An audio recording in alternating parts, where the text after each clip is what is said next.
Nationwide action today in response to President Trump's immigration crackdown in Minneapolis. 9 News reporter Jennifer Meckles joins us live now with more on our top story. Good morning, Jenny. Good morning, guys. Yeah, we know of a lot of different impacts to schools that are expected today. 2 districts have completely closed school to everyone, and then other districts are kind of doing either a school-by-school closure or a program-by-program closure. So let me walk you through what we know so far. Aurora Public Schools and Adams 14 schools totally closed today.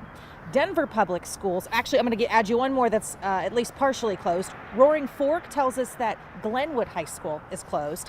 Then in Denver, we've got a couple of special ed programs that are closed, and then a bunch of schools on 2-hour delays today. Those 2-hour delays include George Washington, North, South, and East High Schools, Joe Shoemaker Elementary, and McMean Elementary. And guys, it's not just schools that are impacted today. We're also seeing some business closures. Here in Denver, for example, a couple different businesses and restaurants. There's a clothing store off Colfax called Preston and James. They're closing today. Their owner told us that caring for people shouldn't be political, and she didn't feel right not standing up for people who need to have more voices. Then there's other businesses that really wrestled with this idea of could they afford to close for a day, but how do they show support? The bookstore Spicy Librarian says they're going to do what a lot of other businesses are doing, donating a certain percentage of proceeds. For them, it's 5% of their proceeds today are going to be donated. They're also offering up their space as a community gathering area. A tough call, though, really trying to weigh their financial impact with how they want to show support. Being part of our community is actually being open and willing to have our community come into our doors. And I look at it as like, I am going with our morals, right? I'm leading my business through like that morality lens. We also learned that the Boulder Valley School District expected at least a quarter of their staff to call out today. They have not closed schools formally. They say they're still going to have the availability for students to come to class, but they've had to really scramble in order to make that happen today. And they said there could be school-by-school impacts on after-school activities. That's a lot. I know I'm throwing a lot of different districts at you guys. We have a running list right now on our website, 9news.com, where you can check the school impact. Although I assume at 8 o'clock, most parents already loosely know what their plan is for today, but we're just trying to get a better sense of the community impact on what we're seeing, which is really a national story, guys, of everyone looking for action opportunities today for protests against what's happening in Minnesota with ICE, whether that be businesses or schools or other organizations. Back to you. Yeah, the community impact continues to grow as well this morning. Jenny, thank you. All right, we're going to take another live look outside here. Clear skies ahead for your Friday, but we're talking about the snow up in the mountains as well. Katie LaSalle entering the frame. Hey. So you've got that mountain story with the snow. We also have some warm temperatures coming this weekend. Yes, you can see the warm up here on the 3-day forecast. Today, sunshine in Denver, 49 the high. That's still slightly above average for late January, upper 50s, and then 60 degrees expected, nearing that across a big portion of the metro area on Sunday. But getting you outside on this Friday morning, it's been clear.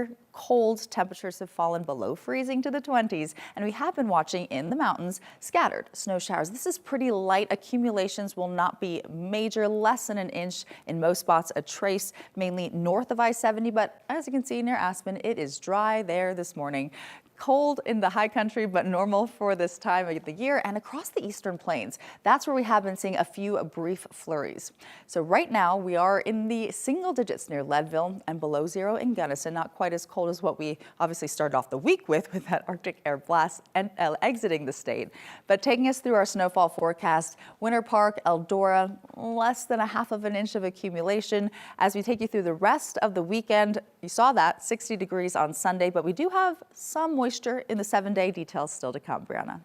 Thank you so much. A live look right now of I-25 and 8th Avenue. So if you're heading northbound into the North Washington area, maybe heading up to Thornton, this is what you can expect for that drive. I'm not tracking any heavy delays, but that's not the case for those southbound lanes along I-25.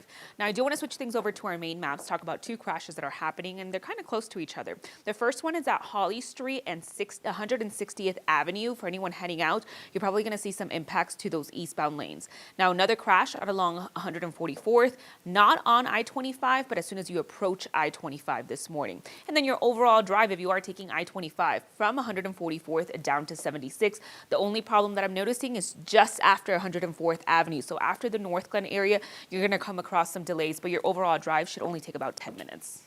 Brianna, thank you. A third Denver police officer who was fired for joking about shooting immigrants is putting on the badge for a different police department in the metro area now. A text group chat of 40 police officers leaked nearly 2 years ago, and in it, they made a joke about target practice at migrant shelters in Denver. The thread got Scott Persichetti, Rodrigo Basurto, and Megan Joy fired. Several months ago, we learned Persichetti was hired as a school resource officer in Keensburg. Basurto landed a job as an officer with the city of Sheridan, and yesterday we learned Joy will be joining him in Sheridan. The city's mayor says she hired her knowing her termination and believes she learned her lesson. An abortion rights group is raising concerns about the possibility of flock surveillance cameras being used by red state law enforcement to track women coming here to Colorado for abortions. 9 News has reported on these concerns raised by immigration agents or about immigration agents getting access to that tracking data from the cameras. But the reproductive and abortion rights group, Cobalt, is concerned that the tracking data is also a tool for out-of-state law enforcement who want to track people coming to Colorado for illegal abortion. Cobalt is supporting a bill that would require law enforcement get a valid judicial warrant to run a search and would also ban out-of-state searches. We do have shield protections that we have passed here in Colorado to protect patients and providers, and we need to really double down on those. So this bill already has one notable opponent, the Colorado District Attorney's Council. They say it undermines law enforcement's ability to solve crimes and would slow down investigations. The bill, as it's written, would include exceptions for emergency situations. Landlords who claim Venezuelan gangs took over their Aurora properties continue to fight against a state investigation. After several days, CBZ management filed its argument with the Colorado Court of Appeals. The AG's office is investigating if the company violated the state's consumer protection and habitability laws. CBZ lost in the Denver District Court and appealed. The Court of Appeals recently ruled the landlords must turn over documents to the state even while the appeal plays out. State lawmakers are also considering a bill that would allow cities and counties in Colorado to install automated speed cameras on interstate highways. The proposal is backed by Wheat Ridge. That city wants to replace a photo radar camera along I-70 between Wadsworth Boulevard and 32nd Avenue. Police say that stretch sees frequent crashes that require significant time and manpower to investigate. And we truly believe that this is a tool and a piece of technology we can leverage to change people's behavior, to make our highways more safe, and ultimately to put less of a burden on our police department. So current state law bans photo radar on interstates, but the new bill would change that. City leaders say the goal here is safety. They say it's not about profit, but they also say the money could help cover the cost of responding to serious crashes where speed is a factor. New safety concerns are rising over Waymo's self-driving cars. This comes after a child in California was hit by one outside of a school.